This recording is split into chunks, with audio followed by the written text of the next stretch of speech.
From here, let's take it vertical. This is much more difficult. Not only do we have gravity, but we have a foot and a knee. So let's set it up.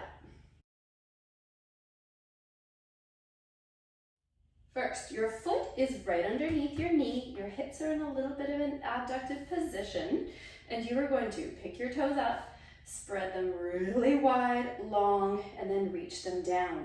I want to make sure you have a bit of weight on the outside of your heel, you're not collapsed in, and I want you to drive, especially your big toe, into the ground to engage foot core.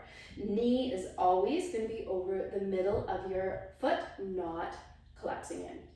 From here, let's pressurize. So from your tailbone to the top of your head, the most elongated straight spine that you can find. Remember, when hip is flexed, lumbar spine is relatively flat. There is usually not a curve in it.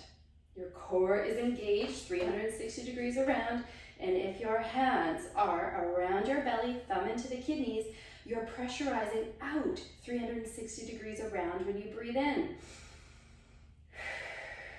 When you breathe in, pelvic floor expands, your abdominal wall expands, kidney area expands. When you breathe out, they concentrically contract. Maintain the pressure though. So now you have a nice cylinder. There should be no ropes in the back. There should be no holes in that kidney area. We have balanced muscle function. From here, let's just practice our hinge. So can you do a pure hip hinge without the back going into extension? Clean it up, control those ribs, good, and just practice your hinge for me. Once you have that hinge, let's load. So you're going to press again, big toe into the ground more than anything else, and you are going to come up. Let's stay in this squat position.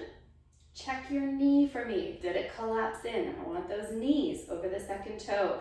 Did your pelvis dip forwards? That would be hip flexor. You're going to lose your cylinder. So keep that pelvis nice and open, that space here.